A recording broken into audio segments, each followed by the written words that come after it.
I am your friend, Dr. Charles Apoki. Have you ever wondered why men who are married to very faithful wives, very beautiful wives, very hardworking wives commit adultery? Have you ever wondered? A man cannot be retained by food, by keeping the house clean, by being beautiful, by being respectful alone. There is something that the average man craves. There are fantasies in the minds of most men, many men. Fantasies, sexual fantasies, romantic fantasies, experiential fantasies, escapades. And I just did a video on customer relationship, customer care, and customer experience.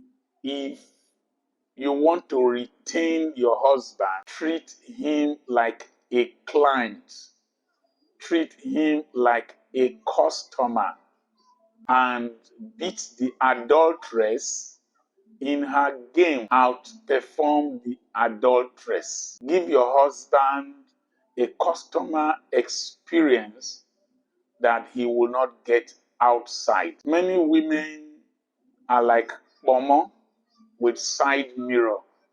If you are a Nigerian, but if you are not a Nigerian, Pomo means cow skin that is roasted, soaked in water, boiled, that Nigerians treasure.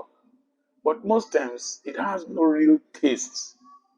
Has no real taste unless you add other ingredients to it and cook it soft before you can really enjoy it. And so I went back to Proverbs chapter 7 to look at the adulteress. The Bible warned people, men, to stay out of the pathway of adultery. As a matter of principle, I don't do adultery. But you see, there are men who are out there looking for excitement, looking for adventure, looking for fantasies, looking for escapes, looking for that adrenaline rush. And the adulteress knows how to provide that adrenaline rush. In Proverbs chapter 7, you will see that the adulteress has timing. She came out in the evening when it was dark. Exclusivity, privacy was part of her strategy. And then the Bible says that she's brash. She's adventurous, aggressive. She might be the one. In fact, in this case, she was the one proposing. She's the one proposing the sexual advance and adventure. The next thing is that the Bible says the lips of an adulteress drips honey. That is, they have sweetness of speech. She has no customer relationship with this person. And she has no customer care. She doesn't really care. But her lips drip honey, sweet. One government college old boy in Manchester was telling me that he used to rear pigeons and he used to put sugar in the water the pigeons drink. And because the pigeons like the sweetness, his own pigeons were attracting other pigeons to come and get that customer experience. And so he had other pigeons that he did not buy. So the adulteress, the lips drip honey. There's a way they talk to you. There's a way they caress you with their voice. They are not aggressive. They might be loud, but their loudness has some men, there are some things men like about women, wild women. They have it. And so the man might not want to have a customer relationship with that woman by marrying her, but he wants to have a customer experience. And so the woman went there and said that my husband has traveled and he took a lot of money with him. That is, the woman was creating an imagery in the mind of the adulterer, the man, that we have space for ourselves, we have time, we are not going to be in a hurry. Do you know married women sometimes behave as if they are creating a spare time? The husband is a second option for their sexual relationship. They don't create it as if it is something they have been desiring and they are intentional about for them to consummate. And so she said that I have paid my vows.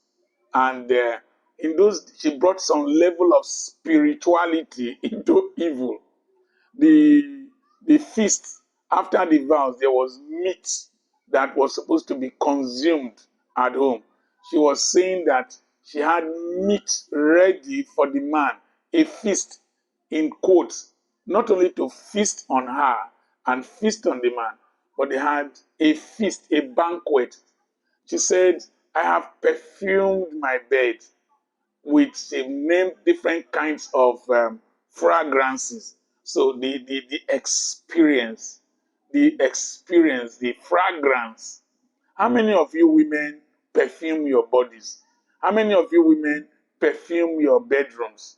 She said, I have perfumed. She named all kinds. Then she said, I have dressed my bed with bed sheets.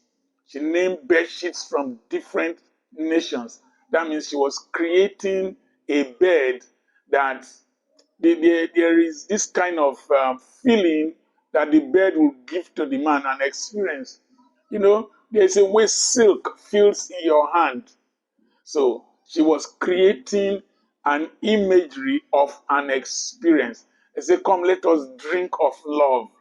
So by the time a man gets into this experience with this woman that he has no customer relationship or customer care with, he becomes addicted to her.